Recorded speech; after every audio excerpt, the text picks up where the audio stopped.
굿모닝 데일리 지저스 에스겔서 41장에서 44장 말씀입니다. 41장과 2장에서는 새 성읍 안에 있는 성전과 서쪽 뜰 뒤에 있는 건물, 나무 제단과 성전에 난 문들, 그리고 제사장의 방과 성전 사면의 담을 측량하는 내용이 이어집니다. 측량이 끝나자 그를 데려왔던 놋같이 빛난 사람이 그를 동쪽을 향한 문으로 인도하고 그곳에서 에스겔서 1장과 10장에서 목격한 하나님의 영광이 동문을 통하여 성전으로 들어가는 것을 우리는 보게 됩니다.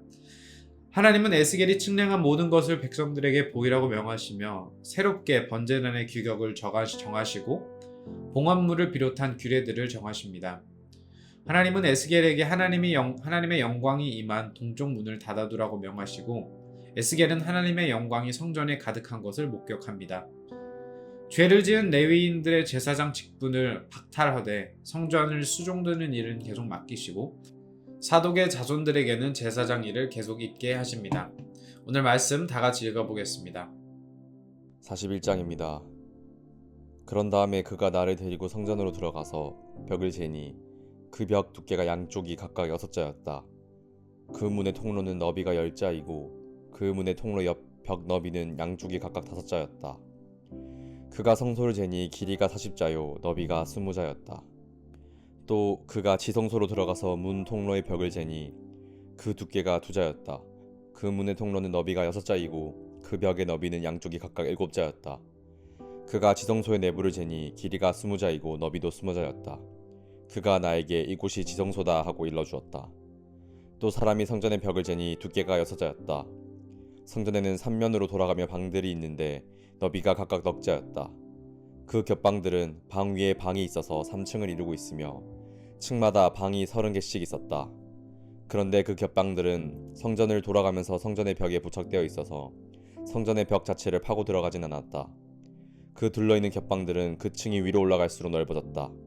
이 겹방의 건물이 성전의 주위로 올라가며 위층까지 건축되었다. 그래서 이 건물은 아래층에서 중간층을 거쳐 맨 위층까지 올라가게 되어 있었다. 내가 또 보니 성전의 둘레에 지대가 더 높이 솟아 있었는데 곧 겹방들의 기초의 높이였다. 그 높이는 한 장대인 6자였다. 겹방들의 외부에도 담이 있었는데 그 두께가 5자였다. 또 성전의 겹방들 밖에는 빈터가 있는데 그 너비는 20자이며 성전을 빙 돌아가는 뜰이었다. 그 겹방 건물이 문이 이 공간 쪽으로 났는데 하나는 북쪽으로 났고 또 하나는 남쪽으로 났다. 둘러있는 이 빈터의 너비는 5자였다. 또 성전의 서쪽 뜰 뒤로 건물이 있는데 그 너비가 70자였다. 그 건물의 벽은 사방으로 두께가 5자였다. 그 건물 자체의 길이는 90자였다. 그가 성전을 재는데 그 길이가 100자이고 서쪽 뜰과 건물과 그 양쪽 벽까지 합해서 또 길이가 100자였다. 성전의 정면 너비와 동쪽 뜰의 너비도 각각 100자였다.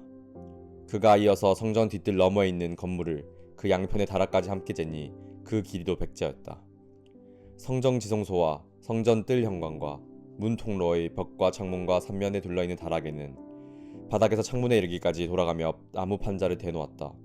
그러나 창문은 틀만 있는 것이었다. 문 통로의 위와 성전 외부의 벽까지 재어본 곳에는 다 판자로 대놓았다. 그 판자에는 그룹과 종려나무들을 새겼는데 또 그룹 사이에 종려나무가 하나씩 있고 그룹마다 2 얼굴이 있었다. 사람의 얼굴은 이쪽에 있는 종려나무를 바라보고 사자의 얼굴은 저쪽에 있는 종려나무를 바라보고 있었다. 성전 벽 전체가 이와 같았다. 성전 바닥에서 문의 통로의 윗부분에 이르기까지 모든 벽에 그룹과 종려나무를 새겨두었다. 성전 본당의 문 통로는 네모가 나 있었다. 그리고 지성소 앞에도 이와 비슷한 모습을 한 것이 있었다. 나무로 만든 제단이 있는데 그 높이는 10자요 그 길이는 2자였다. 그 모퉁이와 그 받침대와 옆부분 나무도 만든 것이었다. 그가 나에게 일러주었다. 이것이 주님 앞에 차려놓는 상이다. 성전 본당과 지성소 사이에는 문을 2번 열고 들어가야 하는 견문이 있었다. 문마다 좌우로 문짝이 2이 있고 각 문짝에는 아래 위로 2개의 돌저기가 붙어 있었다. 4개의 문짝에는 모두 그룹들과 종려나무들이 새겨져 있어서 성전의 모든 벽에 새겨진 모습들과 같았다. 성전 바깥 정면에는 나무 디딤판이 있었다. 또 현관의 양쪽 벽에는 곳곳에 틀만 있는 창과 종려나무의 그림이 있고 성전의 겹방과 디딤판에도 모두 같은 장식이 되어 있었다. 42장입니다. 그 사람이 나를 데리고 북쪽으로 길이 난 바깥들로 나가서 두 방으로 나를 데리고 들어갔는데 방 하나는 성전 뜰을 마주하고 있고 또 하나는 북쪽 건물을 마주하고 있었다. 북쪽을 마주한 그 방을 재니 길이가 100자이고 너비가 50자였다. 20자 되는 안뜰의 맞은 쪽과 돌을 깔아놓은 바깥뜰의 맞은 쪽에는 3층으로 다락이 있었다. 또 그 방들 앞에는 내부와 연결된 통로가 있었는데 그 너비가 10자요 그 길이가 100자였다. 그 문들은 북쪽으로 나아 있었다. 3층의 방들은 가장 좁았는데 1층과 2층에 비하여 3층에는 다락들이 자리를 더 차지했기 때문이다. 이 방들은 3층이어서 바깥 마당에 현관에 있는 기둥과 같은 기둥이 없었으므로 3층은 1층과 2층에 비하여 더 좁게 물려서 지었다. 이 방들 가운데 한 방의 바깥, 곧 바깥 뜰 쪽과 이 방들과 나란히 길이 50자가 되는 바깥 담이 있었다. 바깥들을 마주하고 있는 방들의 길이는 50자였고 성전을 마주하고 있는 방들의 길이는 100자였다. 이 방들 아래쪽에는 동쪽에서 들어오는 문이 있었는데 바깥들에서 그리로 들어오게 되어 있었다. 뜰을 둘러싼 벽이 바깥들에서 시작되었다.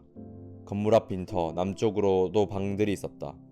이 방들 앞에도 통로가 있었는데 그 모양이 북쪽에 있는 방들과 같은 식으로 되어 있었고 길이와 너비도 같고 출입구 모양과 구조도 같고 문들도 모두 마찬가지였다. 이 남쪽에 있는 방들 아래 안뜰 담이 시작하는 곳에 출입구가 있었다.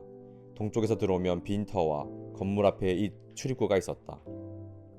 그 사람이 나에게 일러주었다.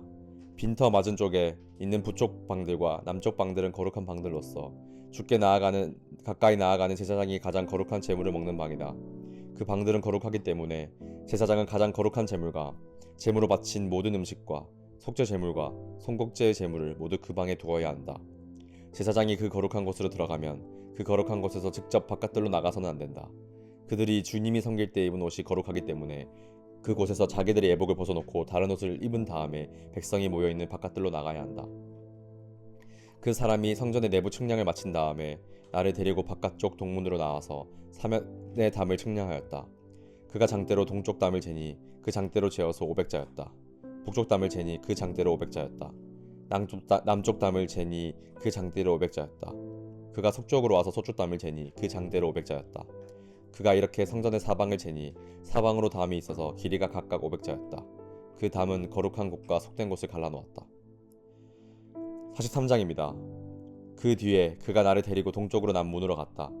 그런데 놀랍게도 이스라엘 하나님 영광이 동쪽에서로부터 오는데 그의 음성은 많은 물이 흐르는 소리와 같고 땅은 그 영광의 강체로 환해졌다. 그 모습이 내가 본 환상, 곧 주님께서 예루살렘 도성을 멸하러 오셨을 때 본 모습과 같았으며 또 내가 그 발 강가에서 본 모습과 같았다. 그래서 내가 얼굴을 땅에 대고 엎드렸다. 그러자 주님께서 영광에 쌓여서 동쪽으로 난 문을 지나 성전 안으로 들어가셨다. 그때 주님의 영이 나를 들어올려 안뜰로 데리고 갔는데 주님의 영광이 성전을 가득 채웠다. 그 사람이 내 곁에 서 있는데 나는 성전에서 들려오는 소리를 들었다. 나는 말하는 소리를 들었다. 사람아, 이곳은 내 보좌가 있는 곳, 내가 발을 딛는 곳, 내가 여기 이스라엘 자손과 더불어 영원히 살 것이다. 그래서 이스라엘 자손이 내 거룩한 이름을 다시는 더럽히지 못하게 할 것이다. 백성이나 왕들이 음란을 피우거나 죽은 왕들의 시체를 근처에 묻어서 내 거룩한 이름을 더럽히는 일이 다시는 없을 것이다.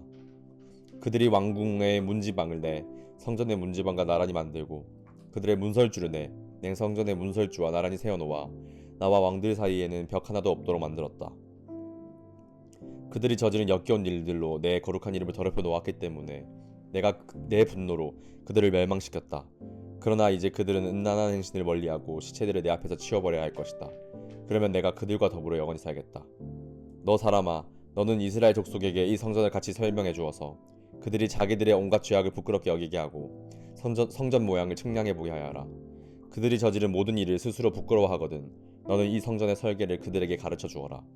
성전의 배치도, 성전의 출입구, 이 성전의 건축 양식 등 모든 규례와 법도와 모든 율례를 그들에게 알려주고 그들이 보는 앞에서 글로 써주어서 그들이 이 성전의 건축 설계와 법도와 규례를 지키고 행하게 하여라. 성전의 법은 이러하다. 성전이 자리 잡고 있는 산꼭대기 전터 주변은 가장 거룩한 곳이어야 한다. 이것이 성전의 법이다. 자로 잰 제단의 크기는 다음과 같다. 한 자는 팔꿈치에서부터 손가락 끝에다 손바닥 너비만큼 더한 것이다. 제단 밑받침의 높이는 한 자이고 그 사방 가장자리 너비도 한 자이다. 그 가에는 빙 돌아가며 높이가 한 뼘이 되는 턱이 있는데 이것이 제단 밑받침이다. 이 땅에 있는 밑받침의 표면에서 아래층의 높이는 두 자요 너비는 한 자이다. 이 아래층의 표면에서 이 층의 높이는 넉 자요 너비는 한 자이다. 그 제단 화덕의 높이는 넉 자요 화덕의 네 모서리에는 뿔이 4개 쏟아 있다. 그 제단 화덕은 길이가 12자요 너비도 12자여서 사면으로 네모가 반듯하다. 그 화덕의 받침인 아래층의 길이와 너비는 10넉자로서 사면으로 네모가 반듯하다. 그 받침을 빙 두른 턱의 너비는 반자이고 그 가장자리 너비는 한 자이다. 제단의 겨단들은 동쪽으로 나 있다. 그가 나에게 또 말씀하셨다. 사람아, 나 주 하나님이 말한다. 번제물을 바치고 피를 뿌린 제단을 만들 때 지킬 번제단의 규례는 이러하다. 나 주 하나님의 말이다. 너는 사독의 자손 가운데서 나를 섬기려고 나에게 가까이 나오는 레위 지파의 제사장들에게서 어린 숫송아지 한 마리를 주어서 속죄 제물로 삼게 하여라. 그리고 너는 그 피를 가져다가 제단의 네 뿔과 아래층의 네 귀퉁이와 사방의 가장자리에 발라서 속죄하여 제단을 정결하게 하고 또 속죄 제물로 바친 숫송아지를 가지고 가서 성소 바깥 성전에 지정된 곳으로서 그것을 태워라.